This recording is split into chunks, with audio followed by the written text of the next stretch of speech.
Hola amigos, ¿cómo están?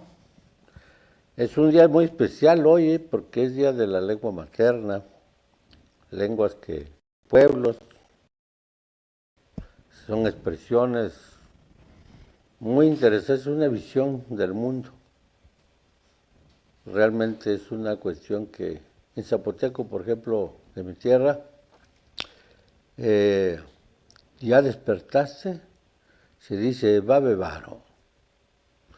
Babevaro quiere decir no ya despertaste, sino que ya renaciste.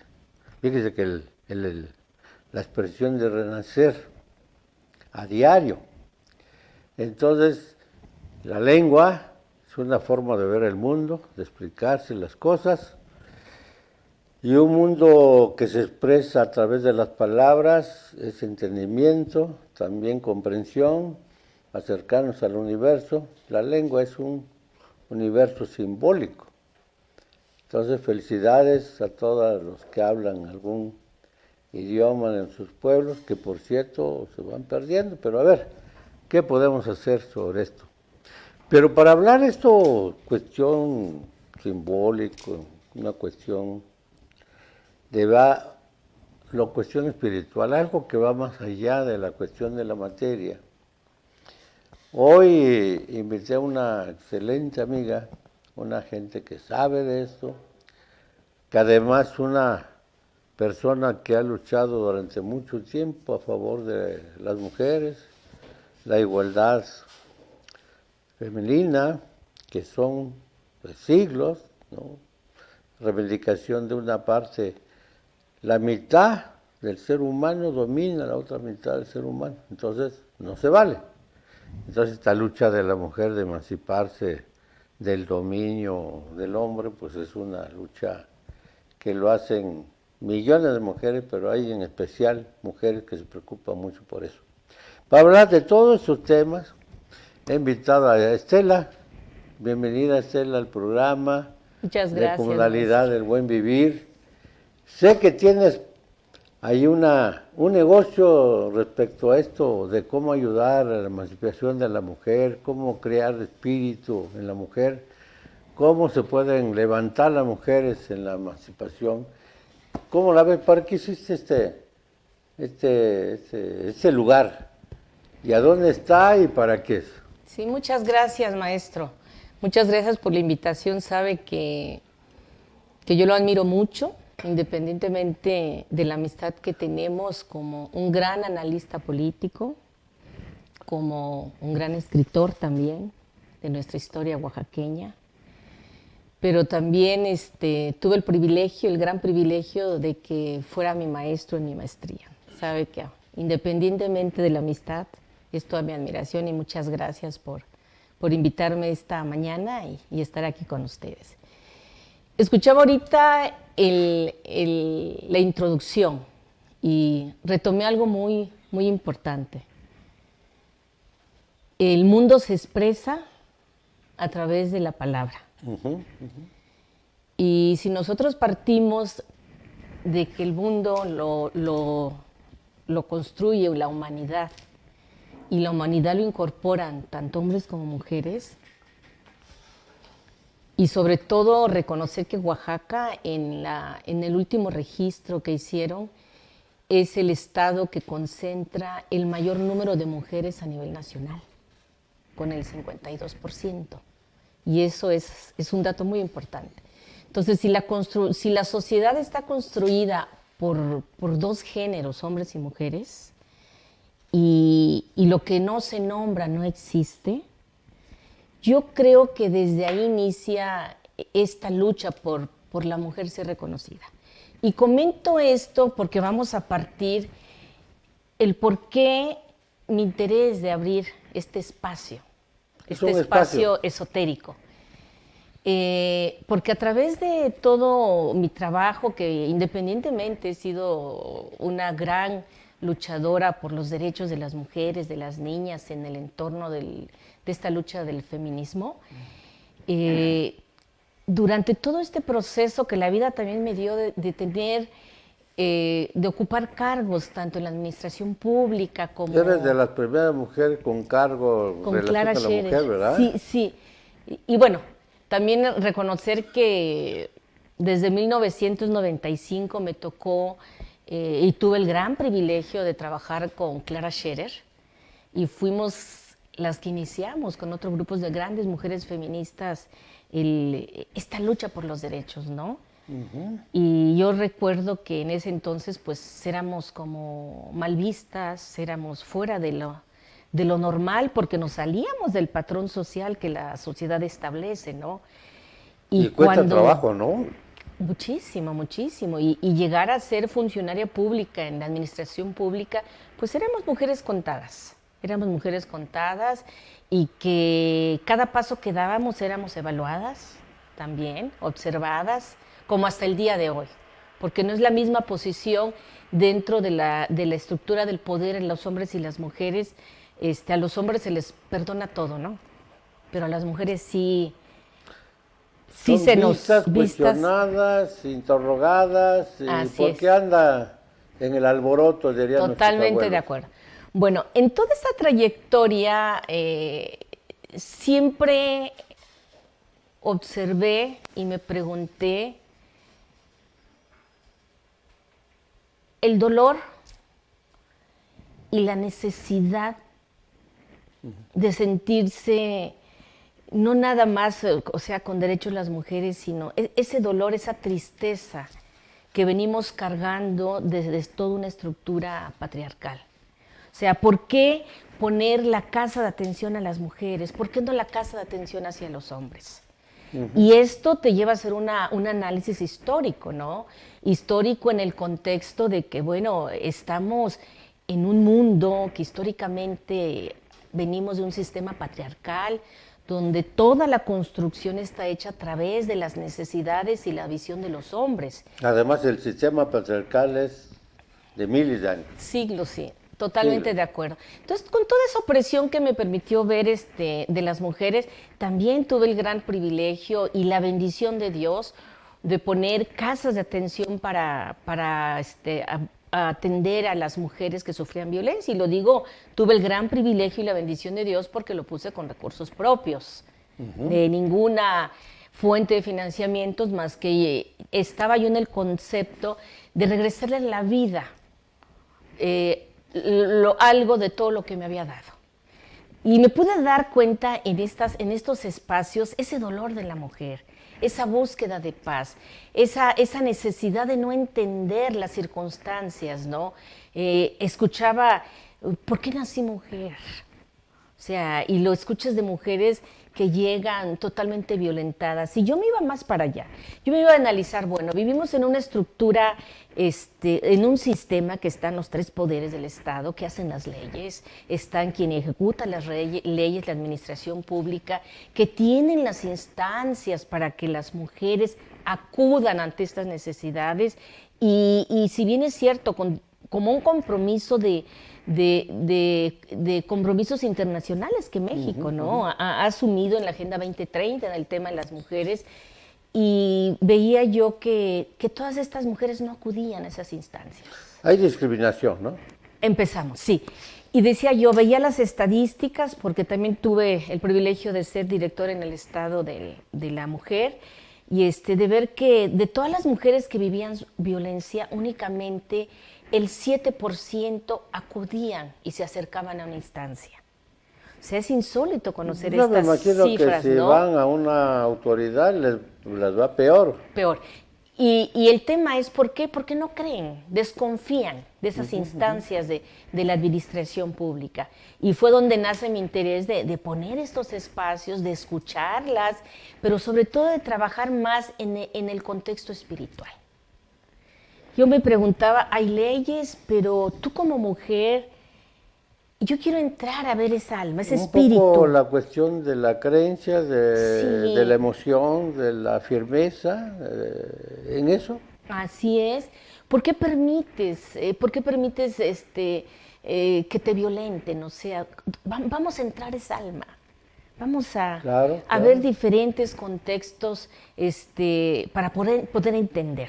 Y es donde me pongo pues, a estudiar lo que son diferentes, podemos hablar perspectivas de vida, doctrinas, no religiones, a estudiar la cábala, a estudiar el budismo, el hinduismo, entender muchos conceptos filosóficos que me pudieran como orientar y entender, ¿no? ¿Por qué desde el hecho, como mujeres, por qué nacimos aquí en Oaxaca? ¿Por qué yo no nací en Japón? ¿Por qué no nací en París? La lotería de la vida. Sí, entonces ver como toda esta energía cósmica, ¿no? Que me permite... ¿Por qué nací aquí? ¿Por qué nací aquí? ¿No? Y si nos vamos también, fíjese, maestro, un tema muy bonito, así como estamos integrados en la unidad cósmica, el mundo está integrado, esta unidad, el ser humano, hombre y mujer, también está integrado y tiene diferentes procesos de evolución. Y hay un por qué estamos aquí en América Latina y por qué nacimos aquí. Entonces nacimos aquí en América Latina, yo en México, en Oaxaca. ¿Por qué? Porque hay parte de mi evolución que yo necesito evolucionar para tener un mejor nivel de conciencia. Entonces, pero nos vamos en todo este contexto, ¿no? ¿Y tiene que ver, Estela, nivel de conciencia? Claro que sí. Mire, a mí me gustaría como partir, yo estas opiniones las comento de manera muy, muy personal. Yo respeto diferentes religiones, doctrinas, de lo que yo he aprendido, lo que he aplicado, lo que he investigado, ¿no? Entonces, efectivamente, usted la pregunta tiene que ver con diferentes niveles de conciencia. Tenemos que partir que el mundo todo esto es energía, esto no es un vacío, ¿no? Todo esto es energía, así como los peces están en el agua y no ven el agua, bueno, todo esto nosotros no lo vemos, pero hay energía positiva. Vivir en esta energía, ¿se aprende? Se aprende. ¿Se aprende? Aquí hay energía positiva Negativa. y negativa y lo vemos, ¿no? Yo lo puedo llevar a usted con los ojitos tapados y lo puedo sentar en un templo, en una iglesia, y le voy a preguntar, ¿qué está sintiendo, maestro? Y usted me va a decir unas energías de amor, de perdón, de bondad, ¿no? Pero si yo lo llevo así a una cárcel y no le digo dónde está, esas son excelentes investigaciones de ver cómo sentimos esta energía. Entonces, cuando nosotros vamos a partir a ver del fundamento de la cábala. Nosotros venimos aquí al mundo porque tenemos que trabajar diferentes niveles de evolución para mejorar nuestro nivel de conciencia. Nosotros buscamos a la mamá y al papá, a la familia donde venimos a nacer. ¿Por qué? Porque ellos se prepararon toda la vida para ayudarnos en este proceso de mejorar el nivel de conciencia. Si yo en otra vida anterior, en una reencarnación, fui una madre que abandoné a mis hijos, que no me importaron, que los golpeé, la energía se tiene que equilibrar. Y en una nueva reencarnación, yo voy a escoger a una familia donde mamá y papá me generen esa misma energía que yo generé en vidas pasadas. ¿Entonces es posible la transmutación? Claro que sí. Ajá. Entonces todo esto me hace como tener ese equilibrio de la energía que me permita de lo que yo apliqué, ahorita tenerlo. Y vemos, bueno, si nos vamos en un fundamento más científico, ¿no? Con la teoría de todo efecto y una causa de Einstein, entonces todo es comparativo, todo es comparativo esta explicación que estoy dando. Y bueno, y es donde nosotras y nosotros buscamos a mamá y a papá para poder depurar esas energías negativas que en otras vidas nosotros generamos. ¿Con qué finalidad? Con la finalidad de evolucionar nuestro nivel de conciencia.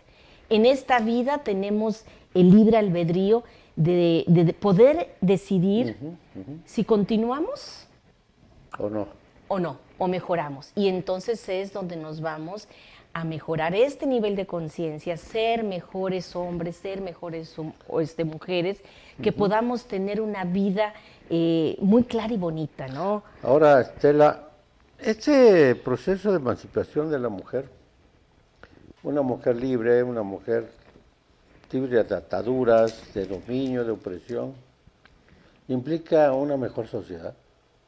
Clarísimo que sí. La sociedad constituida por hombres y mujeres Sí, pero tiene que tener, o sea, tiene que tener debe de tener la igualdad de derechos. Si usted observa a la sociedad a través de almas, no a través de géneros, de hombre, mujer, no. Si usted se permite sentarse y observar a la sociedad como almas en diferentes niveles de evolución, yo me pregunto, ¿por qué tienen más derechos unas almas que otras. que otras? ¿Qué nos dice la vida y el universo, no? Entonces, son estas partes que digo, ya estamos en tiempos en donde la mujer no debe, o sea, ya no debe ser violentados sus derechos. Y cuando yo hablo de los derechos, no es competir con el hombre. Yo hablo de los derechos, de buscar esta igualdad de oportunidades, de esta igualdad sustantiva en los derechos a la educación. Buen trato entre los dos. Independientemente, tenemos que ver el tema de los derechos de las mujeres, no nada más en el tema de la violencia, maestro. Sí, que la violencia, bueno, hay muchas física, psicológica, económica, etcétera, ¿no? Pero vamos más allá y sobre todo en el estado que vivimos, Oaxaca, ¿no?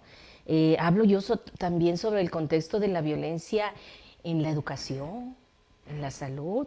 Usted, ¿qué me puede decir con todo ese conocimiento de las comunidades indígenas? No tienen los mismos derechos de ir a la escuela una niña que un niño indígena, ¿sí? No. Entonces, en esos contextos, ¿no? Es el mismo derecho, hablo a la salud, a lo laboral, a muchísimas cosas, También ¿no? es una cuestión de cultura. Es una cuestión de cultura que tiene que cambiarse, ¿no? Porque efectivamente creo que no podemos permitir que el contexto de la cosmovisión cultural, que es de respeto, permita violentar estos derechos, ¿no? Permita violentar estos derechos en donde en muchas comunidades diferentes prácticas culturales que están permitidas, pues superviolentan los derechos de las mujeres. Hablo en el tema de la edad en que se casan las niñas, los matrimonios de edad infantiles, la trata de niñas, la venta de niñas que, digo, te cambian una niña por una vaca, un animal, ¿no?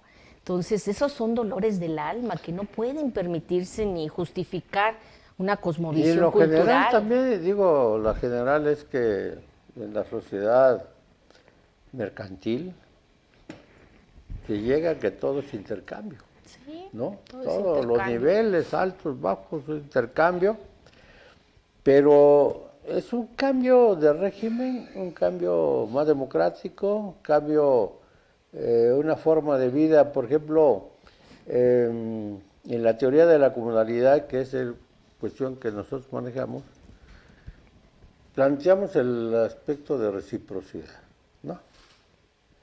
El aspecto de la compartencia, no de la competencia. Claro. ¿No? Entonces, buscamos que la mujer, nosotros, que no haya distinción. Por ejemplo, yo recuerdo en mi pueblo cuando un hombre va a pedir a una mujer para casarse, no la ve si está bonita o está... No, a ver si está hecha para el trabajo, al campo, que es buena compañera en el campo. Que me decían unos amigos que cargue la leña, igual que el hombre.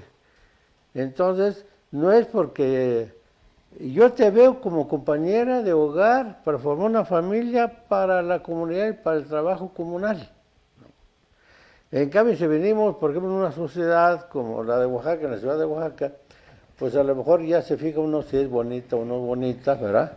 Si está gordita o está flaquita, y etcétera, si es de buena familia. Ahí no, ahí se ve que es para el trabajo duro. Claro. Entonces, son culturas, van cambiando las cosas, cierto. Yo recuerdo que cuando yo llegué a los 15 años ya me quería casar. Y me quería casar con una muchacha de 12 porque ya habíamos salido de la primaria. Entonces, la cuestión cultural, ahora, pues si vuelvo a nacer, pues yo, muy difícil que me case a la edad de 15 años, ¿verdad? sino que voy a esperar una madurez, etcétera, y ya con la educación universitaria, pues ya voy a formar una familia ya bien cimentada, racional, ya bien estudiada, y pueda tener una compañera en igualdad de circunstancias. Claro. Esa es una cuestión de saberes. Yo creo que es una cuestión, maestro, cultural, que hay que modificarla. Y quizás las diferentes políticas estructurales que los gobiernos implementan en el ámbito rural, desde mi perspectiva, creo que no son las correctas. ¿Sí? Y lo comento porque yo recuerdo mucho, fíjese, maestro, cuando estuve trabajando con Clara Scherer. Clara Scherer tenía un objetivo muy claro de poder reducir la mortalidad materna, sobre todo en el ámbito rural, que eran los registros altísimos, ¿no? ¿Y en dónde se daba? Precisamente en las niñas. El promedio de vida era bajísimo. Promedio de vida era bajísimo.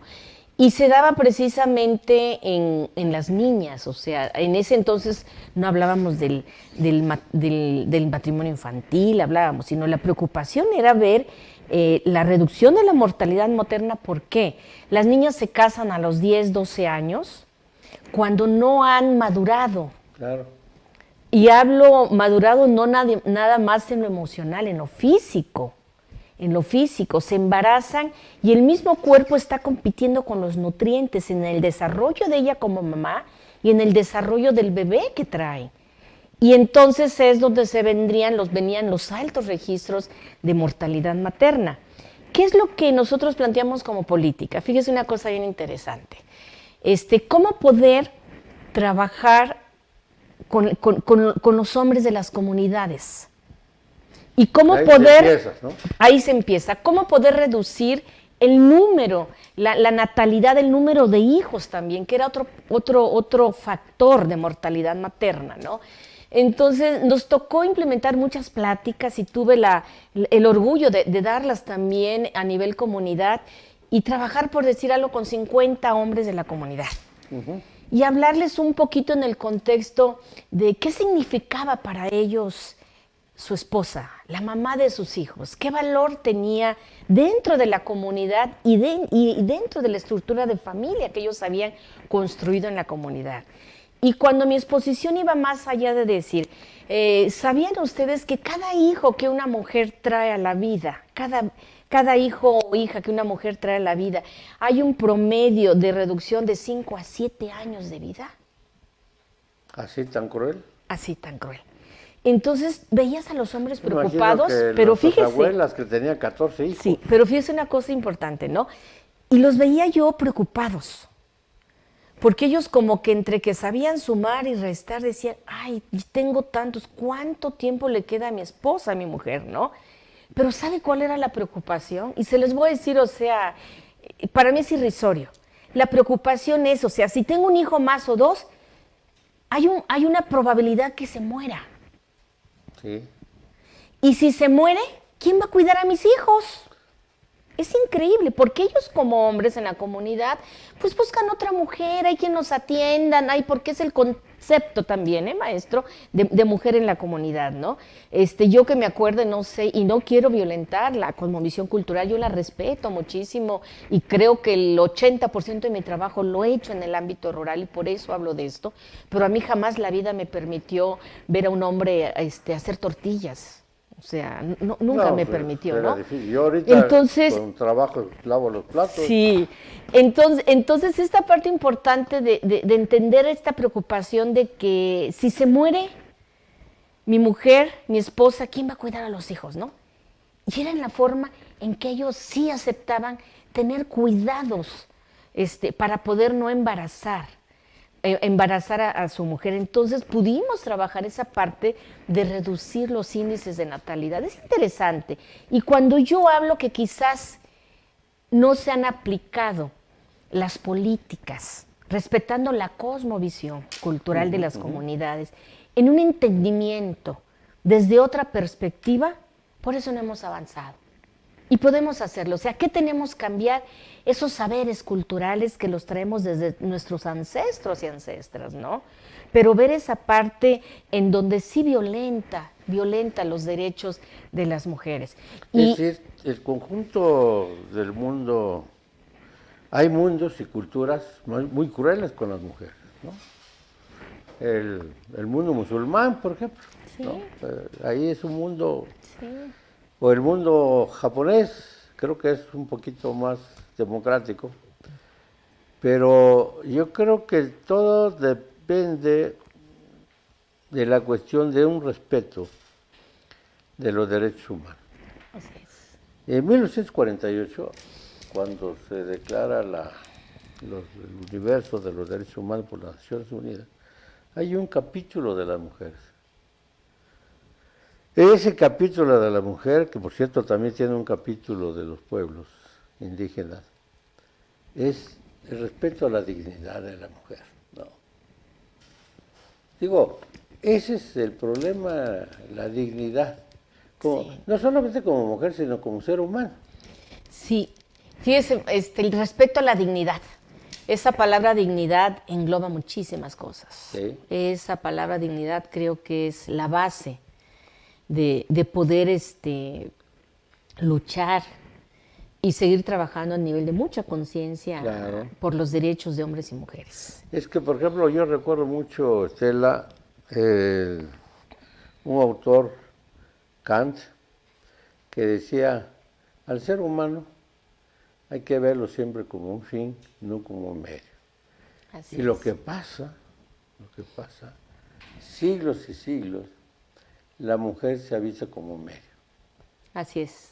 ¿No? Y lo vemos en todos los contextos, ¿eh? ¿Verdad? En todos los contextos. Si hablamos de la política, olvídese, ¿no? Es un tema que muy fuerte, ¿sí? Muy fuerte, verla como Pero- un medio, no como un fin. Así es. Y que ahorita, gracias a Dios, ya estamos logrando ese fin por el tema de la paridad. Pero falta mucho, ¿no? Falta muchísimo, porque no es el tema de hablar de números, ¿eh? Es el tema de hablar lo que desde el contexto en el poder que lleguen las mujeres hacen por y para las mujeres. Pero también yo he observado una cosa, Estela, que tampoco se trata de tener posiciones políticas, ¿no? Porque van las mujeres al Congreso, pero cada quien se va con su partido y cada partido tiene una visión Sí. distinta. Yo creo que rara vez las diputadas se unen todas para proponer algo en provecho de la mujer. Entonces tiene que ver muchas cosas. Sí, se está trabajando mucho en eso, maestro, se está trabajando, lo que sí puedo decir que a partir de ahora la historia tiene que cambiar, y no es para que las mujeres nos preparemos en este contexto orientado a los derechos de las mujeres y las niñas, porque los hombres también. Si nosotros nos vamos a ver dentro de la estructura del poder legislativo, judicial y el administrativo, hay que trabajar las dos partes. No, así como dicen, las mujeres tienen que prepararse. Yo me pregunto, ¿y los El hombre hombres nacen igual, preparados? el hombre No. igual, el hombre Y igual. luego vemos temas, el curso Empoderar a la Mujer. Yo nunca en mi vida me he permitido ver empoderar al hombre. Yo que sepa, los hombres no nacen empoderados, ¿no? Entonces, eso es un tema de mucho trabajo que me da mucho orgullo ver que el mundo está cambiando.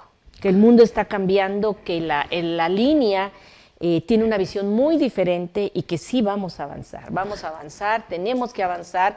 Oaxaca ha sido un ejemplo en cuanto en la armonización legislativa, pero nos falta mucho que hacer en Un la largo administración camino pública. y además en esta lucha, Estela, pues no hay caminos reales. Así es, no hay Sino camino real. son veredas que hay que ir de un lado para otro. Ahora, ¿dónde está tu tienda? Ahí va. Bueno, el tema bonito. Bueno, todos los temas a mí me apasionan que tengan que ver con las mujeres. Bueno, falta mucho porque yo Sí. te voy a invitar a otro qué lugar lindo. para que... Pero dime, ¿dónde Gracias, está a tu ver, tienda? voy a Y comentarlo.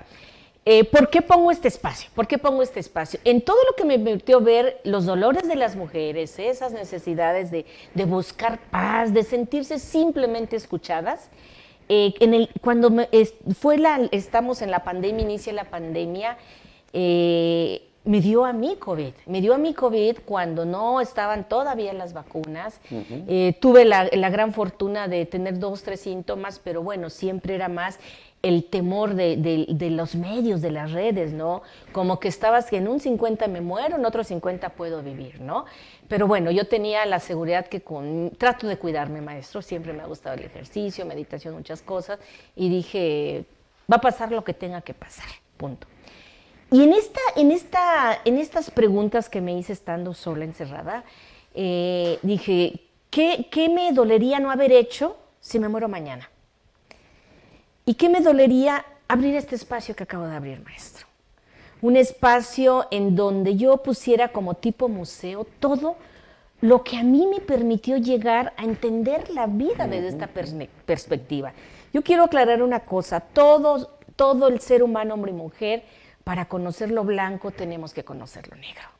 Así y ante es. todos esos dolores y esa búsqueda de diferentes doctrinas, de subirme al cerro y gritar, pedirle al sol, a Dios, a la luna, pude entender muchas cosas, Entonces, ¿no? Estela, ¿a dónde pueden ir a...? Y bueno, ¿qué calle abrí es? este espacio, el espacio está en calle Las Flores 110, con esquina con José López Alavés. Es un espacio, se llama Lian Bazar Esotérico. Van a encontrar todo lo que tenga que ver en el contexto esotérico espiritual, que nos pueda dar a las mujeres paz, que nos pueda dar paz, que nos pueda dar entendimiento.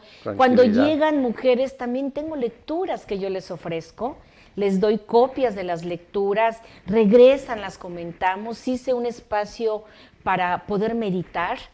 Cuando llegan las mujeres también, la vida me ha dado la oportunidad como de percibir esas energías de dolor, de tristeza, ¿no? Muy bien. Y llegan ellas buscando paz para el primo, el hermano, y finalmente me abren el alma y les enseño a meditar, les cambio la vida desde otra perspectiva y le juro, maestro, ha sido un espacio que le agradezco a Dios, le agradezco al universo de poderme permitir seguir ayudando a las mujeres, seguir estando con ellas.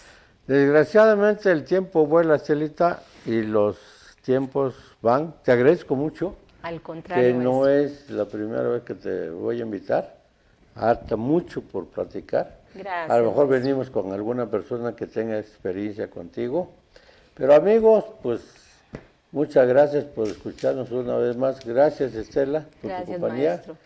Y a ustedes que les vaya muy bien y nos vemos la próxima semana. Gracias. Gracias.